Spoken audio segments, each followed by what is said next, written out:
নমস্কার বন্ধুরা, টিয়ান টিফিনে নতুন ব্লগে আপনাদের সবাইকে জানাই স্বাগত। তো আজ ছিল একটা শীতকালের মেঘলা দিন। আপনাদের কোথাও মেঘ করেছে কিনা জানি না, কিন্তু আমাদের এদিকে একটুখানি করেছে। কিন্তু কিচ্ছু করার নেই, অলরেডি সবকিছু কাচাকুচি হয়ে গেছে, যার জন্য মেঘ থাকলেও কিচ্ছু করার ছিল না। আর ওইদিকে দেখতে পাচ্ছেন একটা গাছ আমাদের ভেঙে দিয়েছে বাঁদর মহারাজ, তাই জন্য শ্বশুরমশাই সকাল সকাল ভীষণভাবে ব্যস্ত হয়ে উঠেছেন যে কিভাবে তার বাগান বাঁচানো যায়। তিনি ভীষণ রকম বাগান প্রিয় একজন মানুষ এবং সততই একেবারে প্রাণবন্ত। যাই হোক, আমাদের জীবনে ঠিক এভাবে প্রবহমান বিভিন্ন রকম কাজকর্মের মধ্যে দিয়ে এইভাবে আমাদের জীবনে তো তার মধ্যে দিয়েই আমাদের বাড়িতে চলে এসেছে নতুন অতিথি। হাই করে দাও ম্যাডাম। এত সুন্দর এইদিকে চোখটা ঘোরাও। যে যাকে দেখলেই আমরা সকাল সকাল মনটা ভীষণ ভালো হয়ে যাবে। দেখেছেন ঘোর আসছে নাকি রে? তো ঘোর আসছে ঘুমে, বাচ্চাটা ঘুমে কি ঘোর আসছে নাকি? আর গরুর হিয়োগ দেখেছেন, এরা কত যেন মুড নিয়ে আছে একদম, এদের সুন্দরীর বোধ হয় তুলনা হয় না।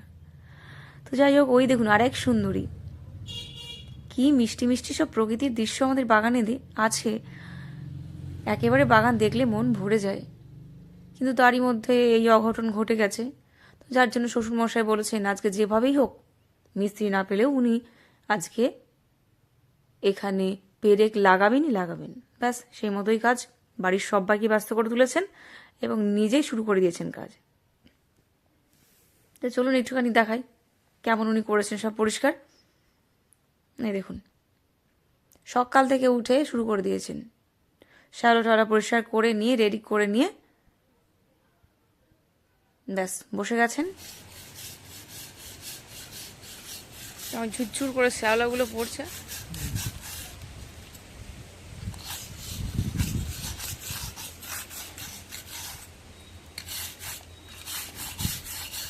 এই দেয়ালটা নতুন করা হয়েছিল না, পুরনো? ওই সামনের অংশটুকু খালি নতুন নাকি? হ্যাঁ,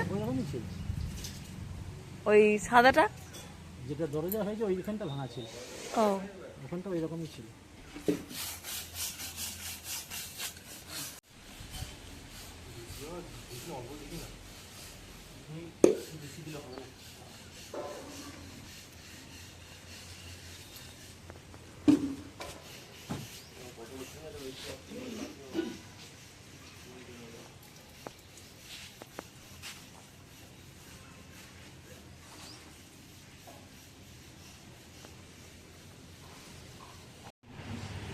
মানুষের মন কত সুন্দর হলে তিনি নিজেই কত সুন্দর সুন্দর সব ভাবনার পরিকল্পনা দিয়ে সব কিছু কেমন সুন্দরভাবে পাল্টে দিতে পারেন, তার অন্যতম উদাহরণ উনি নিজেই, এই আমার শ্বশুরমশাই।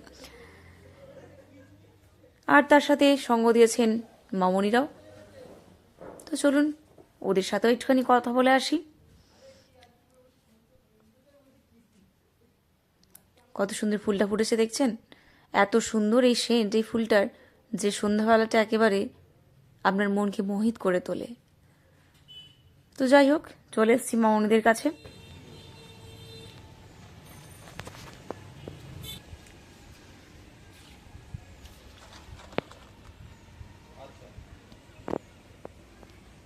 তোমরা কি করছো এখানে?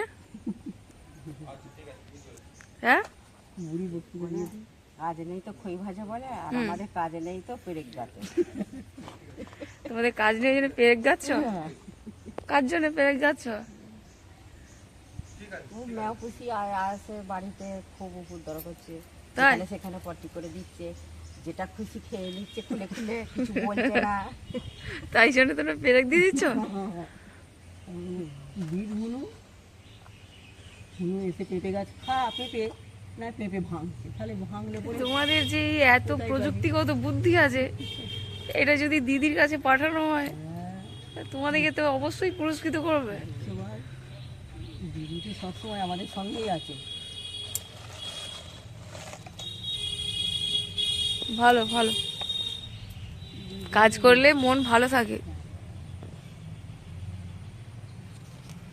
এই দেখো, দেখেছো পেঁপে গাছটা এখানে ভেঙে দিয়ে কেটে দিয়েছিল, অনেক বড় হয়েছিল না, সাইড থেকে আবার ডাল বার হচ্ছে। এবার যে পেঁপেগুলো হবে না, সেই গাছটা কিন্তু অনেক বেশি লম্বা হবে না। হুম। আর দূরে ওই যে কোনাতে গাছগুলো রয়েছে, ওই গাছটা দেখবে বেশি রোদ পাচ্ছে না বলে লম্বা হয়ে গেছে না, ওটাকে কেটে দিতে হবে, কাটলে তখন ছোট ছোট ডাল বার হবে। রোদ পাচ্ছে না।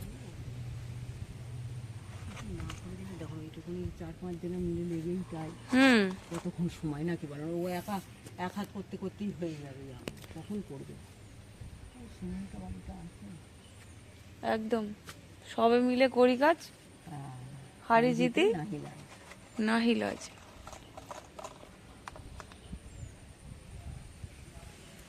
একা করলে যেটা 1 ঘন্টায় হবে, লাগবে না, একা করলে।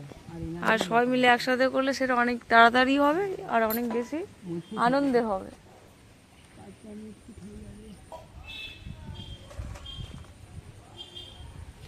হ্যাঁ, রানু এখন ঘুমাচ্ছে। লেবু গাছের কচি ডালের সবুজটা কত সুন্দর হয়। মাকড়সাতে ইয়ে করছে, ওষুধ দিয়ে। এই সবুজটার একটা আলাদা সৌন্দর্যতা, কিন্তু এই সবুজটার একটা আলাদা সুন্দর। ওটা গাঢ় আর এটা হালকা কচি কলা পাতা যেটা বলে। একদম। আর সামনে ছিল আমাদের পুজো, আর 2-1 দিন বাদ দিলেই আমাদের এখানে মায়ের পুজো হবে। তো যার জন্য এখানে প্যান্ডেল শুরু হয়ে গেছে। সব ফাঁকে আমার একটু সামনে পরীক্ষা, তাই জন্য চলে আসলাম পড়তে। সবাই ভালো থাকবেন, আর হ্যাঁ, চ্যানেলটি সাবস্ক্রাইব করতে ভুলবেন না। সবার কাছে অনুরোধ রইল, সকলে ভালো থাকুন, সুস্থ থাকুন, হ্যাঁ, আর অতি অবশ্যই সৃজনে থাকুন, সবুজে থাকুন। ধন্যবাদ।